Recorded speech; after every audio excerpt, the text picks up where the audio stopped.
Hey, what's up, Dean Super Performance? We're at the shop, middle of the day. They're running a lawnmower. But I went ahead, I pulled the transmission back out, gave the throttle bearing a little more adjustment, and it's a mile better now. So I don't know if I was wrong. I probably was, because today it seemed like it took a lot to actually turn the sleeve on the throttle bearing. So now it's roughly 2 turns. I marked it, but now it's about 2 turns. But we got the fuel tank out. I have been tinkering, trying to figure out the fuel gauge on the Holley screen.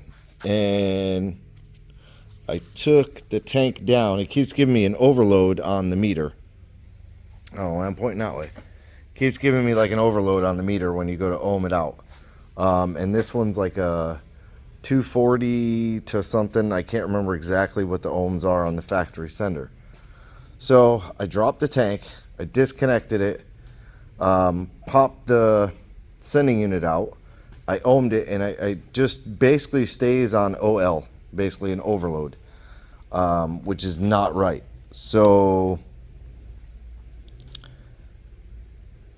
I tried cleaning up like the contacts, like this is the factory one.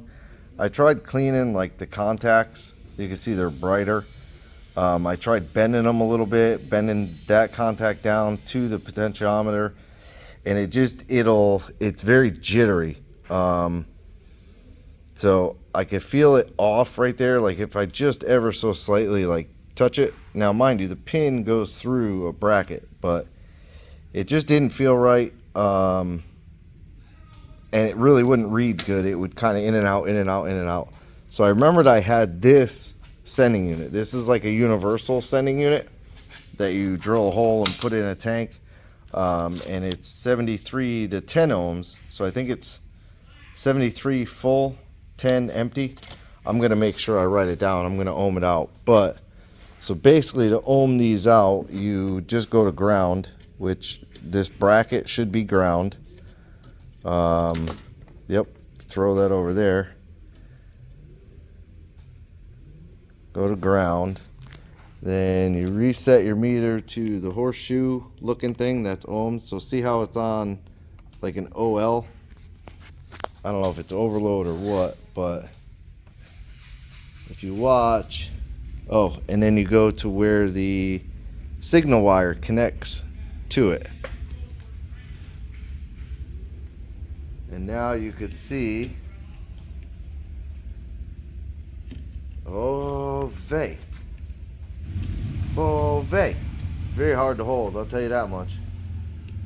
But it gives you a reading, and then as you go up, it gives you 70. So 73 is full, 73.4, and the float is in the full position.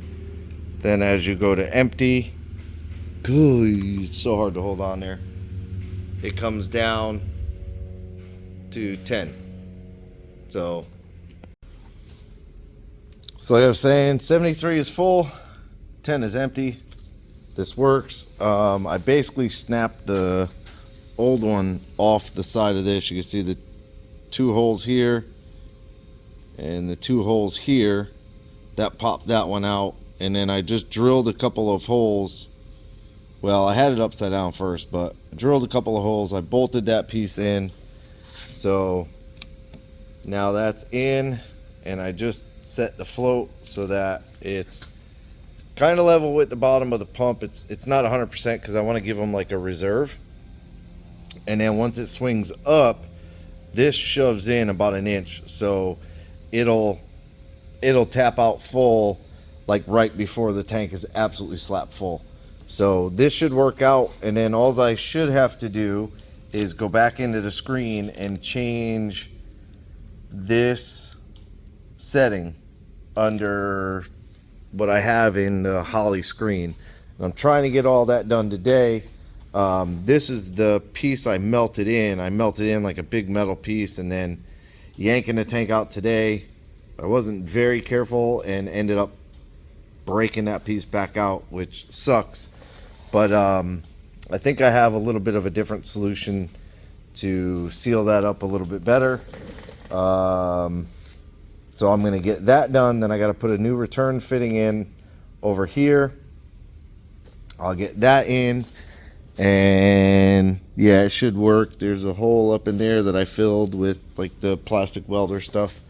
So I'll drill a new hole. I'll put the return in here, and then I'll get this sealed up, cleaned up, sealed up, and I'll get this back in the tank, and then the tank back in the truck. Get the truck back on the ground, and I have to add fuel. I have like no fuel in it, so, and I probably should clean that out a little bit. So I'll do that. I'll do all that, and get this tank back in, and then we'll come back. Okay, so I got it all back together. I ended up using the top piece of that sending unit and just drilled out for the bulkhead fitting for the return, and then put some RTV, made a little notch, so that fit better than the other piece, and it's screwed down nice and tight, so happy about that. So I'm going to get it back in the truck. Yeah, so I'll work on that tomorrow, get that finished. I know the sender's working now, I know that, especially because up here I have the 10 ohms. Yeah, 10 ohms. So I know that is working. I just need it to show in the dashboard. So I think it might have something to do with the processor. Worst case, if I have to cut the wire behind the screen and run it, down to that plug, I could do that, or, cut it where it comes across or something. I could do that, but that's it for this one. Yeah, we got another turntable, transmissions, slews and slews of stuff going on. So appreciate you watching. Like, subscribe, hit the bell to be notified of new videos. Leave me a comment. Y'all have a good day.